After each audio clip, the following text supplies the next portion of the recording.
ৰাজ্যিক বিজেপিৰ মুখ্য কাৰ্যালয়ত সংবিধান দিৱস পালন উপস্থিত থাকে ৰাজ্যিক বিজেপিৰ সভাপতি দিলীপ শইকীয়া লগতে উপস্থিত নাগালেণ্ড বিশ্ববিদ্যালয়ৰ আচাৰ্য সমুদ্ৰগুপ্ত কাশ্যপ অনুষ্ঠানৰ লগত সংগতি ৰাখি অনুষ্ঠিত কৰা হয়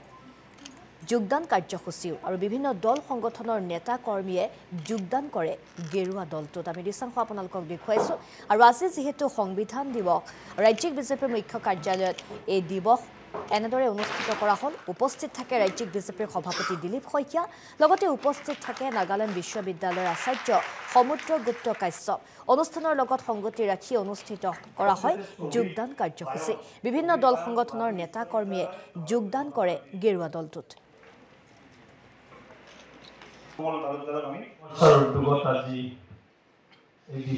যোগদান কাৰ্যসূচীত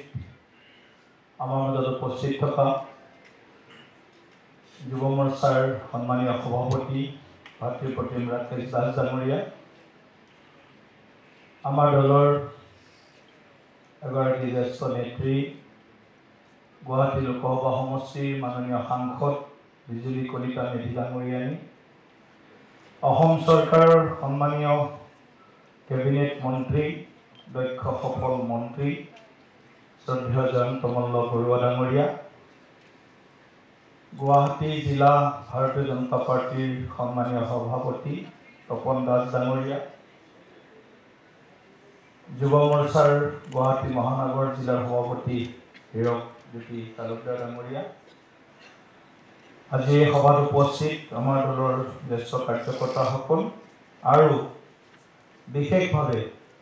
এই যোগদান কাৰ্যসূচীত অসমৰ বিভিন্ন প্ৰান্তৰ পৰা আহি উপস্থিত হোৱা অসমৰ বিভিন্ন যুৱ ছাত্ৰ সংগঠনক বিশেষভাৱে নেতৃত্ব দিয়া বিভিন্ন ৰাজনৈতিক অৰাজনৈতিক দলক যুৱ শাখাৰ নেতৃত্ব দিয়া শ্ৰদ্ধেয় নেতৃবৃন্দ আৰু এই নেতৃবৃন্দৰ লগত বিভিন্ন ক্ষেত্ৰত কাম কৰি থকা শ্ৰদ্ধেয় বিভিন্ন ক্ষেত্ৰৰ যুৱ বন্ধু বান্ধৱীসকল মই প্ৰথমতে আজি যোগদান কৰা আৰু কিছু সময় পিছতেই আনুষ্ঠানিকভাৱে যোগদান কৰিব লগা প্ৰতিগৰাকী আজি সঁচাকৈয়ে যুৱ মৰ্চাৰ সভাপতিকে প্ৰমুখ কৰি সকলোকে মই ধন্যবাদ দিম যে এটা নতুন প্ৰজন্মৰ বহু ক্ষেত্ৰৰ প্ৰতিভাশালী বহুকেইজন ব্যক্তিক আজি আমাৰ দললৈ স্বাগতম জনাইছে আৰু সেইসকল ব্যক্তিও আমাৰ দলৰ আদৰ্শৰ প্ৰতি সমৰ্পিত হৈ আমাৰ দলত আজি যোগদান কৰিছে ইয়াত দেখিবলৈ পোৱা গৈছে যে সদৌ অসম ছাত্ৰ সন্থাৰ প্ৰাক্তন উপসভাপতিকে প্ৰমুখ কৰি ছাত্ৰ ৰাজনীতিৰ লগত জড়িত বহুকেইজন সদস্য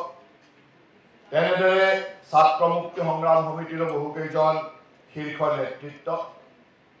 কংগ্ৰেছ দলৰ কিছু শীৰ্ষ নেতৃত্ব আৰু তাৰ লগে লগে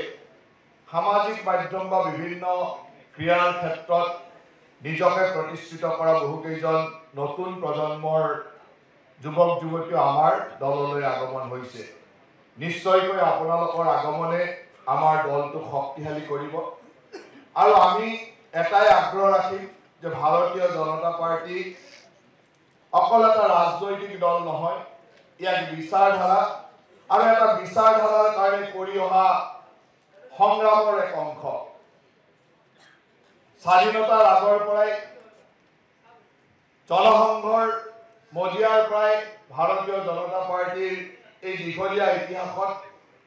এই দলটোৰ বহু পুৰণা ব্যক্তিয়ে সকলো সময়তে এক বিচাৰধাৰাৰ কাৰণে কাম কৰিছে আৰু সেই বিচাৰধাৰাটোক আগবঢ়াই নিবৰ কাৰণে কাম কৰিছে